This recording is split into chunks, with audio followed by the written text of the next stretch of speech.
Build compelling real-time apps quickly and scale them globally with the PubNub real-time network. Only PubNub delivers the core building blocks needed for any real-time application. Find out for yourself by signing up for free today. Visit pubnub.com. Welcome to This Week in Location-Based Marketing, the most trusted podcast dedicated to the new business of location.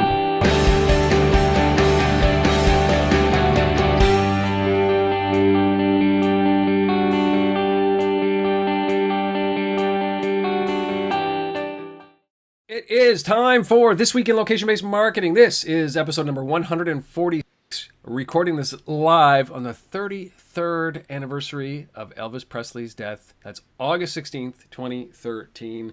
We may say, have a moment of silence to remember the king of rock and roll. So just give us a second here. Thank you very much.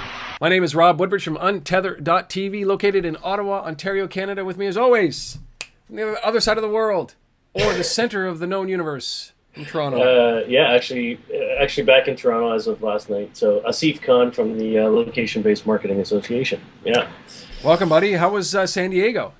It was great. It was, the weather was fine. It wasn't hot. Like San Diego never really gets hot, but it was sunny. It was nice. And, some good retailers, some good discussion. And the usual par for the course, let's just say. Well, I was sitting here at my desk, and your little Foursquare check-in came up through Twitter, and it popped up, and one of my sons was with me next to me, and he said, "Hey, Asif," and I said, "Yeah, he just told me where he was, basically, through Foursquare." And so he said, "Well, where is he?" So I clicked through it, and all I saw was in this big map, like in the Foursquare map, and there's like a little spot. I think you're having ice cream, and there was this big Tijuana thing. I'm like, "Yeah, I know what Asif's doing. He's crossing the border down into Tijuana. That's what he's doing."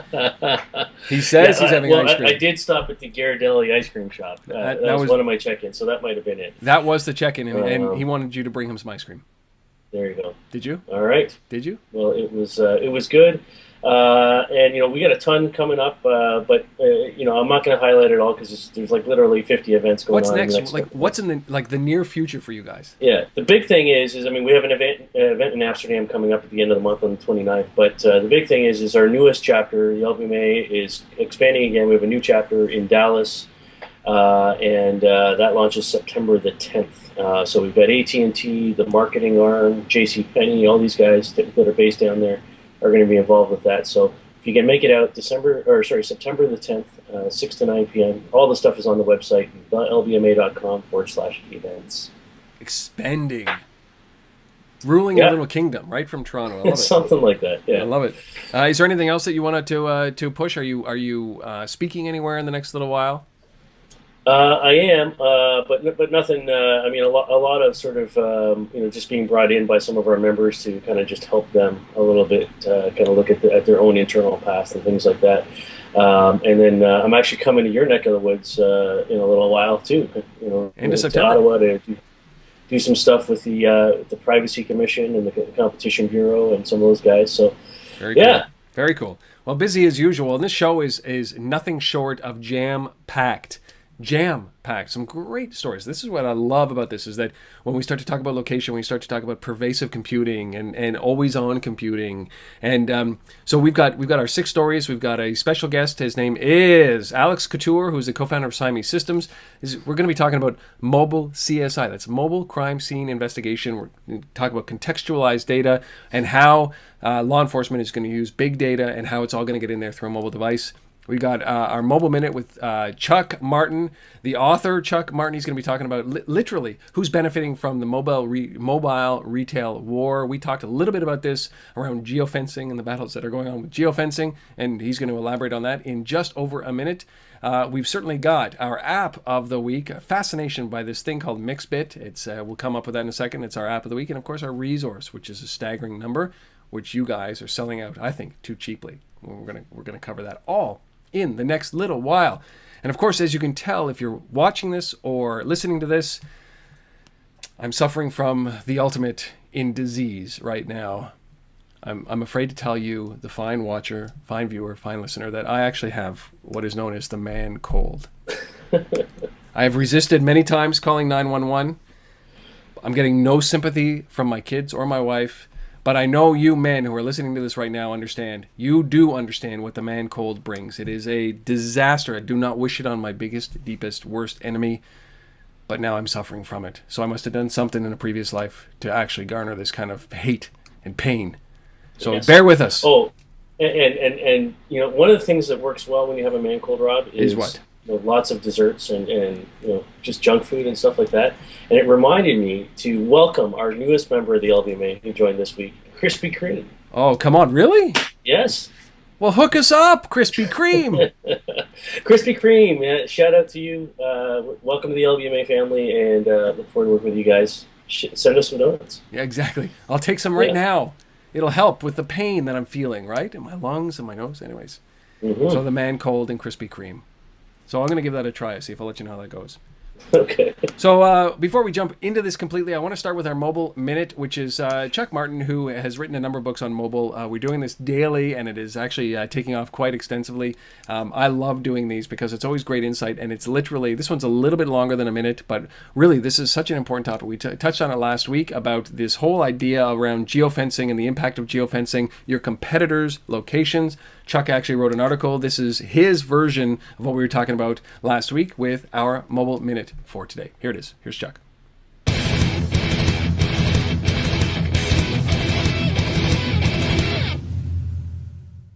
Go back to another mobile minute. There is not a better marriage, is there, Chuck, than mobile and deal seeking. And certainly this is got to be the biggest driving factor in the mobile industry right now. Yeah, big tidbit. Groupon just released a sales report, and their quarterly numbers, they hit $600 million, which was not a really big surprise. But what the big surprise is that about half of the transactions are now from a mobile device. A year ago, that was under a third. So they've gone from a third to about half of everything being on mobile. And companies like Groupon, Rulala, Gilt, this is where they come in. They basically are essentially hijacking the consumer during the course of the buying process. And what's going to happen is you've got a consumer in a store, and they're looking at things at the store, they're researching on their phone, and all of a sudden they're getting an offer for a deal. It's totally unrelated to the retailer, to what they're doing, but it still impacts their purchase dollars that they're looking at the moment, and those dollars can be diverted instantly. The retailer has essentially no warning that this is happening, and I'm not saying this is a bad thing. It's a good thing for consumers because they're getting all these deals, and ultimately it's the purchase decision cycle where the activity is happening, and it's unseen. And the bottom line with mobile is a good idea doesn't really care who has it or when it occurs. You know, we saw a study recently where it said that people who hijack or geofence their competitor's location have a 12% click-through rate to their product. So they're basically stealing their customer from their competitors into their own store to buy their product. This is a war, a retail war of the likes we've never seen before. Well, that's really savvy marketing, and I've been arguing for some time that that's the better use of geofencing than trying to get someone essentially using them when they get near your store or your outlet or wherever you're selling. It's really being much more strategic and blowing this stuff out. And we're still early in the commerce stage, so there's a lot of innovation to come. And that's the Mobile Minute from Chuck. Thank you very much. If you're interested, you can subscribe to them every day. You get them 5 days a week. Go to the iTunes App Store or wherever you get your podcast RSS feed and do a search for Mobile Minute or untether.tv. We appreciate Chuck doing that for us. All right, let's talk about this amazing little app fascination that I have just started to immerse myself in. When you take the co-founders, 2 of the 3 co-founders of something called YouTube, Steve Chen and Chad Hurley, and you take 16 seconds of video, not 15 like Instagram or 6 like Vine, but you do 16-second segments. You've got something called MixBit. Now, this is a really fascinating application. I'm going to explain how it works very quickly. You've probably heard this. Stop me if you've heard this. No, nobody's telling me to stop? Okay, well, that's good. I like that.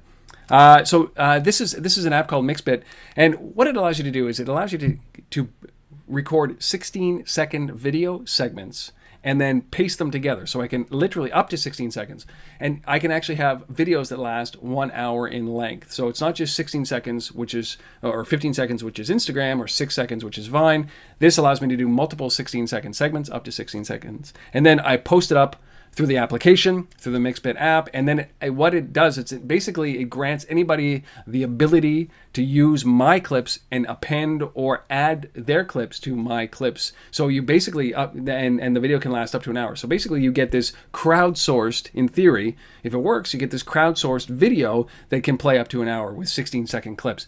Pretty fascinating. And, I'm thinking there is a total brand play with this. There's a total business play with this. There's a total location play with this. And I wanted to explore that with you because there are some great ideas. People are using Instagram now for brands are using Instagram and Vine, maybe not so much anymore, but for expanding their brand into the mobile world and the location world. But here's something that, like MixBit, really allows you to take your brand ambassadors, I think, and create some amazing crowdsourced information about your products and services, which is pretty cool. Any ideas come to mind on how people can start using MixBit? Yeah, I mean, for me, the first thing that I thought about when we were chatting about this earlier is really the applications around news gathering and creating sort of events based on things that are happening on the ground. So you think about CNN, you think about iReport, you think about all this kind of stuff. The Ushahidi that we talked about a year ago on the show, from crisis situations like Haiti. You think about what's going on in Egypt right now. Oh, man. And, if people down there had MixBit and they're shooting 16-second videos and then they start to, paste these things together and all of a sudden you have an hour long, of what's going on the ground put together. So for me, that's a prime application for something like this. It really is. And I think that, especially because this is a service that probably isn't blocked. Like if the entire internet infrastructure is blocked like they do in Egypt or they often do, then it's not going to work anyways. But you can capture this kind of stuff, and once it's up there, you can actually assimilate all the similar videos from across the internet or across the MixBit world. Very fascinating. And one thing that would be really interesting, I think, too, Rob, is think about a mashup between banjo and MixBit. Yeah. Right. Something like that, where it's very event specific. And right now they've got Facebook and Twitter and YouTube, or not YouTube, but all that other Foursquare and all that content coming in. But if you could have video content from something like MixBit coming in, that would be really interesting. It would be fascinating, I think. And closer to home, I've seen some great MixBits that are around.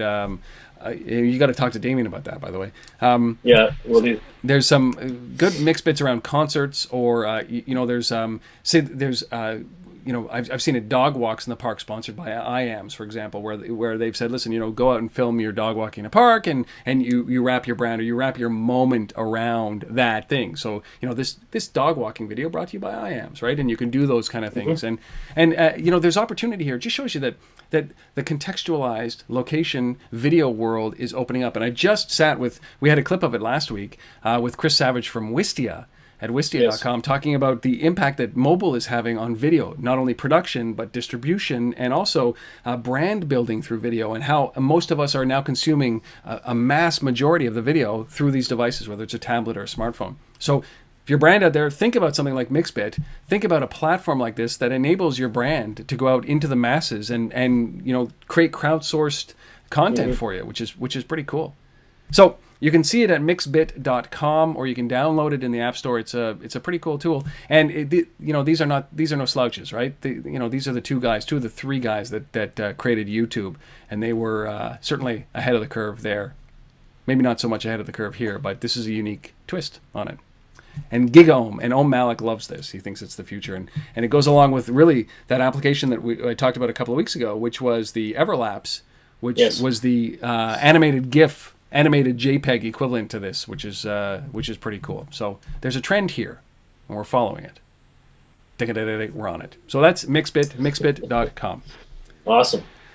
All right. And what would be better, Rob, than a MixBit around every Springsteen event or concert? Oh my God, he's everywhere. He's not. He it's the best live show out there today. I love it, Asif. Cover Rolling Stone right now. Cover the Rolling Stone. Okay. Well, right. and just for the Springsteen live update, he has confirmed that he will be doing a number of shows in February and March in Australia and New Zealand. And here's a little tidbit for you fans out there. I'm bound and determined to do this. Not only is the man 63, but no mention of the current tour, the current album tour, right? So this is the Wrecking Ball tour is what it's been called. So no mention of the Wrecking Ball tour, which means booyah, new music coming out sometime between now and February. You heard it here. Not only are we talking about location, we're talking about Bruce Springsteen breaking news here as well. So that's it. Springsteen segment over. Let's get into the news, buddy. So, all right. Carousel. Google Carousel. What is this, and why do we care about this? Google Carousel. This is about, Google. So this is actually, I'll start by saying a Google product that I think has a future. What? Not Latitude, not any of that other stuff. Because this is about local search. This is something Google knows. This is not about them trying to be social and all that other stuff. This is about search. It's about visual search. It's about events, based on location. But it's very local. And Carousel, as the name implies, you type in search for Los Angeles, events in Los Angeles or in San Diego where I was or wherever. And it just brings up this carousel of things, concerts and photos, visual-based search. Around events, and it sources this content from event sites. So Eventful, Songza, or Songkick, sorry. I think Ticketmaster, other things as well. So, so it's rich content, and I think there's huge applications for this around advertising and opportunities to sell product inside of these and connected to these visual search results. So how can brands really make sure that they're like, this is only in the U.S. right now, and it's only for certain categories like restaurants, right, and service industry like that, restaurants and bars. So is there something that these guys can ensure that, because these are now like literally, if you look at the screenshots that I just put up there, what you're talking about is basically a bar across the top of your Google search results. So they're knocking out advertising. It looks like they've just stripped the page clean, and they put those at the top. So there's got to be a way to monetize that. But until, you got to make sure that you're getting enough 5-star ratings, right? This is about basically making sure that at least when your business comes up, that the results are good for you, right? Yeah. So it's local restaurants. It's concerts that are happening in that city. It's any events, sporting events, stuff like that. So for me, especially with concerts and sporting events, if you bring that up in the visual carousel there, and then you see, hey, the New York Yankees are playing, in town tonight, and you click on that image, you should be able to buy a ticket. Yes. And they're sourcing the data from Ticketmaster anyways, or StubHub or wherever they're getting it from. So I see, an opportunity where, Google is going to, potentially drive traffic, take a piece of the transaction, all that kind of stuff.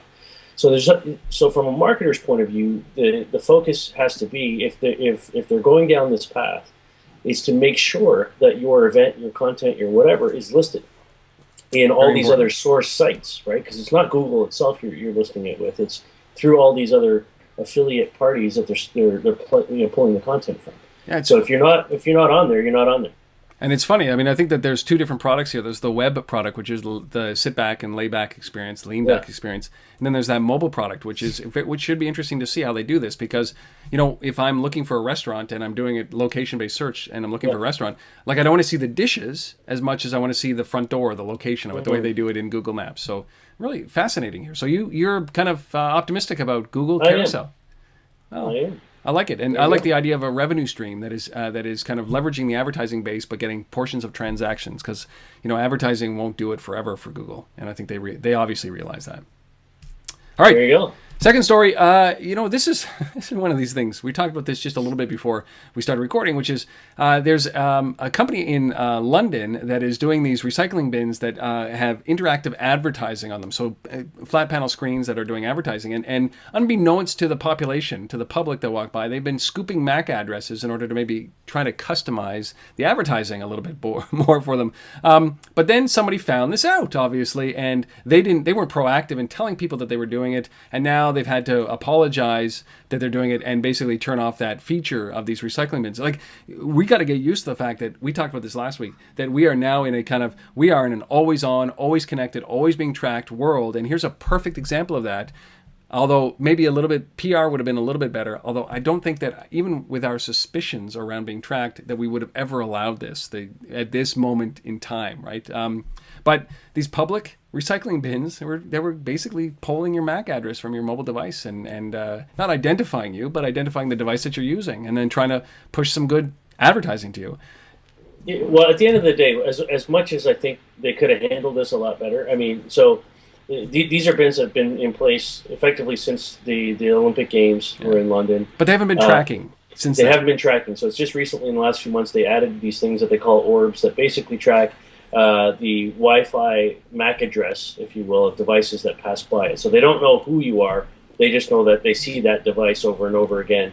So it's pattern, right? So it's pattern. You have one MAC address, and when you walk by, it acknowledges that, and it'll gauge how many times you've walked by that place, or and then basically, I mean, there's a whole bunch of these, right? So they could track you pretty effectively. Yeah, absolutely. But at the end of the day, I mean, what you have here is recycling bins, which, for any municipality, anything, whether it's a recycling bin, a garbage can, a newspaper box, whatever it is, these things cost money. Yes. And cities are struggling to find that money to fund all this stuff. So they go out, they develop a proposition here with private sector. Let's put this stuff in. You can run digital ads on the side of these things, and we can change the content and personalize or contextualize, if you will, the content of those ads based on those patterns of people walking by. This is what we talk about every day at the Location-Based Marketing Association. This is what location-based marketing is and should be. Yep. So, for me, the only mistake here is they didn't tell people that they were doing this, right? Had they come out and said, hey, by the way, this stuff is anonymously tracking you, and here's why we're using this data to make sure that the ads that show up on here are more relevant to you. I think, sure, you'll still have people who are upset, but a lot of people will be like, well, at least we know, Exactly. right? What's going on? Are you going to take a different route? Are you going to walk a different route to avoid a bin? No, at the end of the day, we're being tracked anyways for all the time. And this is a good use case of it, and hopefully they resolve this, because I don't want to see these kinds of things disappear. I think we need more of this. It's important. It's important, and if I elevate this a little bit to that master viewpoint, where I think, like, you know what, look, have some tax implication to this, right? So like, you know what, this is going to happen. We know this is going to happen, but it's a recycling bin. So do this. Here's an idea for London, and anybody who wants to implement this is that. Look, let them, we in our resource, we talk about the percentage of people that are willing to give up a little bit of their identity for deals, right? Or customized deals. And so, look, let me put an address associated with my MAC address, and then every time I put something in a recycling bin, give me a credit. And then at the end of the year, write me a check for the equivalent of the credit that I put into that I've contributed to recycling. But data is worth something, right? So it is. There has to be a compensation for this. Sure. I don't disagree with the notion of that. So. Yeah.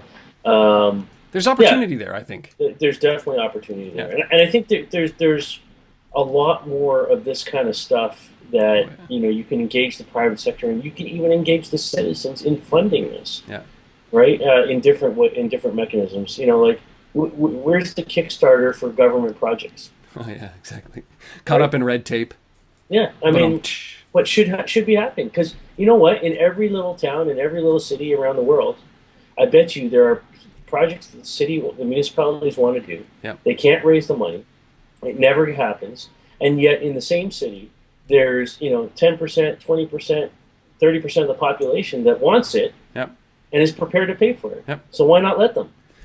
Well, you know what? The research, the medical field and the research field have done this. So Yasser Ansari, who is the founder of Project Noah, we've talked about him many times, not in a while, and we should get him on. He at Untethered Talks last year, he talked about this organization that had basically become the crowdsourced, so the crowd-funded version of research, R&D, in order to help combat disease, right? So maybe there's not enough government funding, but publicly funded opportunities like this are incredible. So why couldn't, you're right, why couldn't they do this for municipalities and municipal projects? I think that it's fascinating. But very cool. Bigger picture here that we're talking about, and certainly data is valuable like this. And I think the communication part is essential, right? Even the UK government talked about how many cameras they were going to put in London, and it's the most recorded city on the planet, and people have gone on with their day. They were just upfront about it, so maybe that's what they needed here. Exactly. Pretty cool though. Like this is the Internet of Things. This is where we're going. Got to get used to it, but PR and communication is a little bit better. All right, our third story, big deal. I'd take $200 million in my pocket right now. I'd take $10 in my pocket right now. What's this? Millennial Media Yes. Heard of them? Yeah. They bought a company this week. They bought JumpTap. Yes. We've talked about both these companies over the last year and a bit. The size of the deal, $225 million. Chump change. Yeah, in stock, I believe. Yeah. Low risk. So it's not a cash deal. There was some overlap. I mean, JumpTap did provide some solutions, so it was a competitor in some respects. But for me, this is a horizontal deal. This is adding new product, new IP. That JumpTap was bringing to the table that Millennial didn't have. Not unlike the Monster Media, with buying Locomotive deal that we talked about a couple weeks ago. Very similar in that essence, and I think it just says that the market around this is maturing. That the mobile ad networks and the out-of-home networks coming together with the screens and mobile and all that kind of being tied together. There's a lot of movement in that space. Between blending video, blending screen media, and blending mobile and tying the lessons together. Was this, a lot of the reports that I read, the stories that I read was, that now Millennial is probably the largest independent ad network by picking up JumpTap, and this is what they need to do to fight Google in this space, because obviously Google is dominant in this. Was it that angle that you think they did this for, or was it the angle that said like JumpTap had really dense, really great user profiles, and Millennial had locations basically, and they wanted to put those two together in order to be able to do what we talked about, the cross screen. I think it's the latter. I think JumpTap had some really good technology around creating ads profiles, and contextualizing the ads to fit specific devices and screen sizes and things like that. And that wasn't necessarily where Millennial was. They're a strong ad network, so they got great locations. So I think that combination is really, really powerful. $225 million, all stock, so very low risk, but probably necessary in order to be able to do this. And that's the way that you bring on. Certainly, it's the way that you bring on good talent. And so Millennial buys JumpTap for $225 million. Well, 225 equivalents of millions of dollars, right? You have to materialize into something. Something has to happen in order for somebody to get that money out of there. So, who would buy Millennial Media? Huh? Apple? Google? Yahoo? AOL? AOL? Yes. How about, Amazon? Amazon, yes. Yeah. All right. Okay, so first three stories. We're going to come back on the other side of this with the other three, our last three, and our resource of the week. We're going to jump right now to an episode that I did on Tether.tv with Alex Kottoor, who is the co-founder of Siamese Systems. These guys do mobile CSI. It's a product whose time has come. It's one of those weird things that cops still use pens and paper, right? And they carry these devices. They go back and they put it into an archaic system and they type it in. If you've ever been stopped for a ticket, you know that it takes a long time. And boy, wouldn't it be better if you were just like, if you can do checkout and payment at Apple stores right where you stand from a mobile device, why can't cops issue tickets and do CSI and report on a crime scene? So that's what Alex and his company are doing, getting great traction. They're a Canadian company getting great traction in the United States. We're going to be talking about, quite literally, contextual data around CSI and what big data means to law enforcement. So here is Alex. We'll be back on the flip. I always think about these devices, there's a lot of it. Cars, they have black boxes, right? For all intents and purposes, they have dash cams. They have all of these things that protect the integrity of the law, right? So where you are, what you've done, the dash cam is one of these great things that we all see these, crazy adventures on television with dash cams. But I look at this as my own personal black box, right? So this follows me wherever I go. It tracks me wherever I go. People know where I am. People know where I'm going. So, there's got to be a way that your software leverages these things, right? So for audit control and for, testimonies, like and corroborating of evidence and say there's a foot chase and whatever it is, like, do you think about that and like what the future of this is beyond the software of collecting information around a crime scene? Do you start to think about this as basically the pulse? Just put this, launch this app once, put it in your pocket, and we are tracking you. We will not control you, but we will be able to, when needed, pull the data out of this phone in order to support something that happened as a result of an arrest or something like that.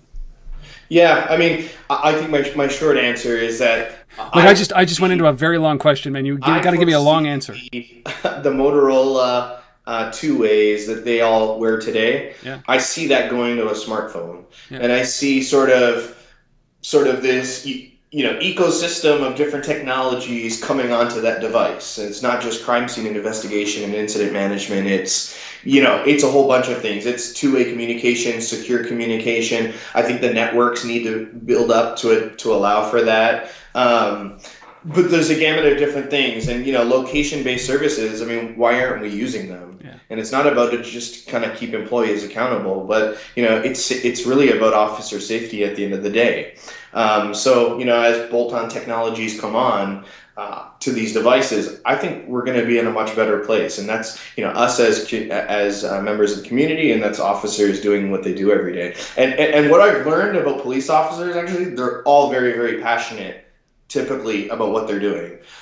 So the notion of them having access to a smartphone, well, they're going to use their own smartphone if you don't issue one out of the agency or the department. So, it's going to be one of those things that I think we need to bring some policy and compliance and just understand and come to the reality that, these devices are just needed to make these folks more effective. We're just going to have to figure out how to pay for them and do it securely. Yeah, and that's always, we can see the benefits clearly we can see the benefits.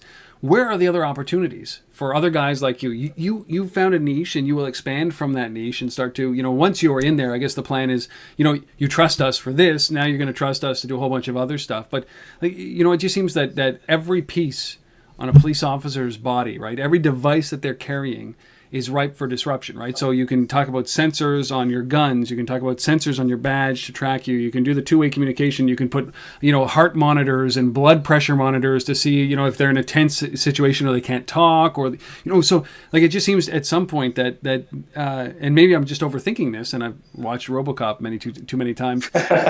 But there's got to be there's opportunity for everywhere in the police department to assist with these devices, isn't there? Like even I think of a Google Glass on side of on a cop, right, or a watch or something. Like there's got to be. This is a big opportunity, isn't it? No, there's a ton of opportunity, and I'm not sure if it's just the complexity of selling in this space and monetizing these solutions that might be a prohibitor to an innovation, but. Listen, I think it's going to take a few people to be really successful at it, and then I think that'll spur just greater innovation as we move along. Listen, I think that there's going to be a day very, very soon where we use iPhones to do mobile drug testing, where, I foresee the day of dropping unknown substance on a film that sits on top of your iPhone and it doing a very quick check to see if that's cocaine or not. Yeah. I see a lot of things coming down the pipe, and now that we're in this space of selling into law enforcement, being technology innovators, it's been awesome to see actually how many folks have ideas about this. Now it's going to come down to funding, startup investment. How do we build a pipeline of these innovative technologies?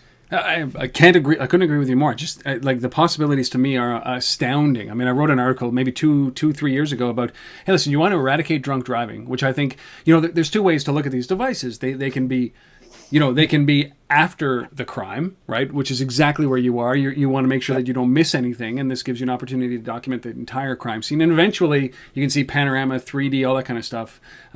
But there's also preventative crime measures, right, that these devices have. I said, look, when this eventually is smart enough to pick up my wallet, my car keys, and everything like that, is that, and know where I am pervasively, and it's connected to my payment methods and all that kind of stuff that everybody's promising, whether it comes true or not, then a simple trigger on this is says, look, if I've bought 2 drinks at a local bar and then I try to go into my car, sure, it won't start the car, right? So this is the enabler for the car. You want to kill drunk driving?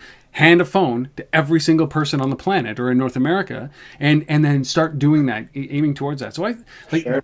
It's funny because it's like precog. It's you want to prevent crime as a result of this device, and I think the data that we're collecting around neighborhoods and the data that police are gathering and putting into, we should be looking at this as big data play as well, right? Absolutely. And it's funny, we've been doing a lot of that talk internally and with customers about the role of big data within law enforcement too. Is just tremendous. And I think we're just not leveraging all that's accessible right now. I mean, one of the things we've been talking a lot about now is layering on top of some analytical tools on top of the photography that comes out of our software. Awesome. So, if we can start running some trend analysis on, 3 series BMWs that are getting carjacked in lower East Manhattan, like having access, like the data is all there, the intelligence tools are already out there. Why aren't we layering that on top of to really give some really powerful information about what's going on in the community? Well, context is going to be so proactive. Oh, it's going to be amazing, and heads-up displays that you start to see, whether glasses or on the dash or whatever. And that's what gets me very excited here is that you don't need a robot to be a cop. You just need to be able to enable this. And I think the biggest challenge, like even for what you're doing in the software, is that it has to be simple to use. Absolutely. Right? It has to be something that is like, look, I don't want to have to go and search on my device and do all this kind of stuff. What I want to know is that where I am and something passes by, whether it's a BMW or it's a perp, whatever it might be, I want a notification that happens. I don't want to have to search. I want it to tell me what I need to know at that moment, right? And I think that that's the ultimate opportunity here is to be able to take all that data and put it down so that the one piece that's so important to me right now is displayed in front of me right now. Every time you pass an officer on the highway, head is down, right? Yeah. And it's because typically they're filling up some document. Yeah. And to your point, I think that's precisely, heads need to be up. Yeah. How are we monitoring and serving the community if heads are not up? They shouldn't be buried in paperwork at all times. Sometimes I'm okay with that, right? As I realize I'm going 120, and I'm like, okay. Absolutely.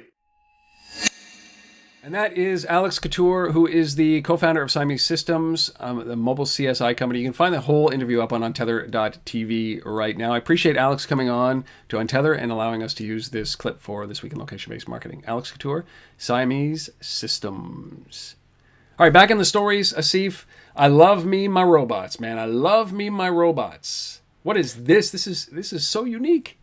It's a great story. So I found this one as I was, kind of looking at stuff this week, and so this is San Pellegrino, the fizzy water company. Basically giving people free tours of Sicily via robot.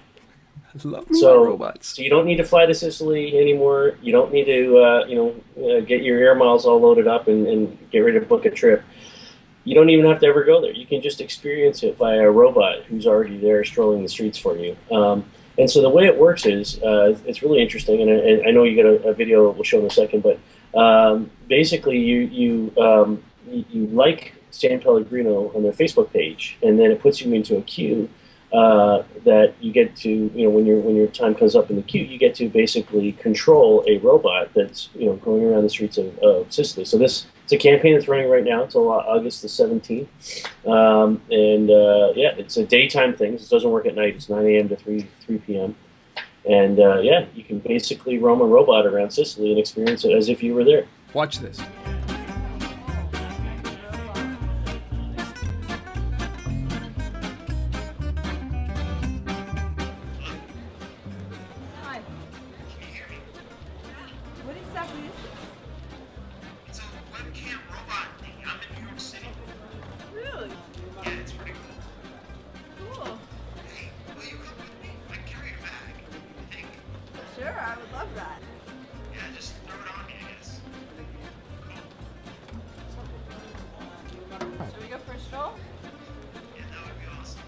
Well, that is awesome. This guy literally walking on the street picks up a girl, says, "Listen, can I carry your grocery bag for you?" And that's what that video was. And if you didn't see it, if you're not watching this, if you're just listening, it's basically a screen and your face appearing on that screen, and then you can control where the robot goes. And it's got this translator that basically, you can speak, and it translates my language. It's like, but it's amazing. Cool. So why do this though? This is one of those things that we talk about. It's kind of like the one-to-one marketing, right? Is this drives likes on their Facebook page? Is that ultimately what this is? It's a unique way to drive likes rather than spending on advertising. I think it's sure it's a unique way to drive likes, but I think this is about a brand that looks at the values of what San Pellegrino is about. I don't know about you, but I don't drink San Pellegrino every day, right? No. Or Perrier or anything like that. But when I do drink it is when I'm, sitting out on a patio somewhere, Maybe on vacation, maybe out, at a business meeting somewhere else. But, typically I'm out, somewhere at a restaurant or, at a cafe or something. It's not something I'm drinking at home, per se. That's just me. So, I don't crack up San Pellegrino. I think it's about creating that image that the brand wants to say, look, think about being in Sicily when you're thinking about drinking San Pellegrino. Think about that, that association with our brand to, this beautiful Mediterranean place, and, what that's like, that hot summer sun, and what you can see out there, and just how picturesque it is, and how nice it is to have a San Pellegrino when you're experiencing it. I love it. I mean, I think it's a fascinating thing. It's certainly unique enough, and this is why it's this kind of innovation and imagination that will fuel this marketing world. I like it. And they did say in one of the articles I was reading that the reason they picked Sicily specifically is that all the fruit ingredients in the drink actually come from that island. So our fifth story here, let's talk about this, because there is a world evolving. Like we've talked about this many times, and correct me if I'm wrong. This is what's happening here is that we've got companies that measure the digital world, the impact of digital, the impact of location, the impact of mobile. And then you've got companies that measure terrestrial data, the number of people that walk in the stores, the number of people that walk by a street corner, the number of people that literally walk by a recycling bin, right, with their MAC addresses, and ne'er shall the two meet. And I think that's the biggest challenge, right, is putting those things together. Is that what we're talking about here when Placed is kind of evolving into what they consider the ComScore for the real world? Yeah, absolutely. I think there's a massive demand by a lot of the agencies, media buyers, and folks that we work with and talk to. They want better data. They want new metrics. They want to understand. I mean, that's why the stuff we talked about, I don't know, a couple months ago with Place IQ and Starcom MediaVest and that whole place visit rate thing that they developed. Is being seen as valuable. That's so Placed is very much in a similar fashion, in a whole different approach. So this is about mobile app developers, guys pushing services out there, having a mechanism to test the effectiveness of these things. So what they've built here and what they've announced this week is that they have a panel, just like you have a Nielsen, ComScore, a survey group, a panel. So this is opted in mobile panelists. Right, and they have 100,000 of these people now on board that are going out and measuring the effectiveness of these apps based on location, and we're going to see more of this. I mean, this is meeting that need for better data and analytics around the effectiveness of mobile applications, the effectiveness of the ability to deliver an ad, a coupon, or whatever, and do people actually act on it? Is location really a catalyst? Really worth the premium that everybody wants to charge? Yeah, I think that this is so valuable, right? Because conversion happens. It can happen in the mind, right? Like I'm going to go and buy that product eventually. Like there's a check mark in my head that says, yeah, I saw that, I'm going to go and do it. And then there's a direct conversion, which is, I would say, which is 90% of what's going on, 99% of what's going on right now from a mobile device. And then that other 1%, so it's 98%. The other 1% is brand awareness and association, right? So that I keep seeing the same ads. So I start recognizing it's KFC or whatever it is. Yeah. And then the last one is the conversion, the click through to buy, right? And I think that's a minority right now. And I think that will grow as these devices become those wallets that we think that they're going to become, and the payment becomes efficient and everybody's got the trust. And but it's a fascinating thing right now, because you're right. We talk about this as being the most measurable device, the most personal device, and yet it's going to take somebody to like this in order to be able to show us, like Placed, to be able to show us that this is in fact worth the premium. And what I like about this is that it like ComScore and some of these other things, this is a true panel. So there's 100,000 people on this panel. It's intended to be representative of the entire U.S. population. Yeah. So it's made up of all demographics. It's made up of all geographies within the U.S. It's a true panel. So it does give you the ability to look at the percentage of the population that actually went to a business and visited it. It does give you the ability to compare that data to the overall demographic of the U.S. population. All those kinds of things that you would do in normal, sizing and market demographics. That's what they're going at, just doing it for the mobile world. You know, I think that we should just collect all MAC addresses. Yes, but not tell people about it. Yeah, exactly. No, don't tell anybody. And then we've just got everything. Our sample size would be far greater than 100,000. You'll be able to see the conversion rate. Yep. Done. Oh, wait. All right. So that's placed. Our sixth and last story. I don't know what it is. See if you got coming up with these stories about batteries, right? It's just what's coming out these days. Man. We've talked about location-aware batteries that power down. We've talked about location-aware GPS that powers down based on no movement, so that it conserves the batteries. This is something that I'm passionate about. Is that I don't believe you can invent a better battery at this point, right? Instead, everybody's focused on the battery, and I say focus on the layers of services on top of the battery. See how much you can abstract, remove from the device, so that you don't drain the battery at this moment, right? I say take the operating system, put it up in the sky. Give me a dumb piece of glass with a battery that lasts for 7 years instead of putting all the smarts inside of the device. And here's a perfect example like this. Ambient Backscatter. That's what this is called. So essentially what we're talking about is wireless communication, device-to-device communications without power. It uses radio waves and Wi-Fi waves as the power conduit or power source to be able to send a notification, send something from one device to the next. This is freaking cool. Like, it just shows you, just innovate somewhere else around the battery, right? Yeah, this is just crazy. The potential for this, just from a hardware perspective, having this capability in any device when your phone dies, that you can still send messages, you can still. That's important. That's huge. Well, right? Especially for the wallet, man. That's for the wallet. Emergency response, the wallet issues around, hey, this is my wallet and now it's dead and I don't have a wallet. Or I can't open my car, I can't start my car. There's huge implications for this. This has nothing to do with marketing for me. No. This is about, just providing people with necessity, service that must be there, right? And the ability to actually do things that we do every day without, power being this obstacle.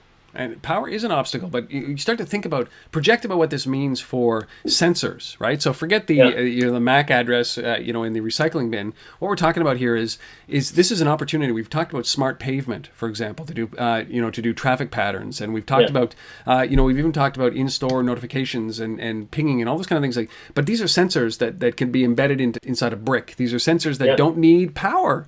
Right, all they need to do is accept the radio waves that be able to leverage the radio waves, and so look, this is an opportunity to be able to this is a field test, and I'll run a video right now. We'll take a look at how it operates, but think about the potential for this, and think about, is this the last obstacle that needs to be overcome? The concern that people have when they say, well, if my battery runs out of my phone, I don't have access to my wallet. Maybe this is the key. So Ambient Backscatter, maybe they can come up with a marketing name for that. I don't think that it's the greatest thing, and wireless communication without batteries. Like, implication of this is massive, especially that example that it just showed, which was the payment processing capabilities without batteries.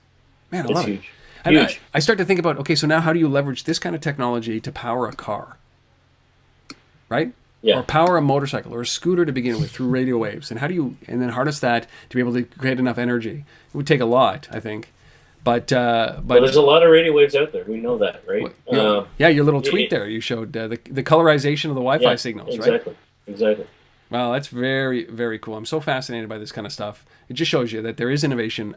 Don't go and build a better battery. Just go and figure out ways that you don't need batteries, and this is part of that.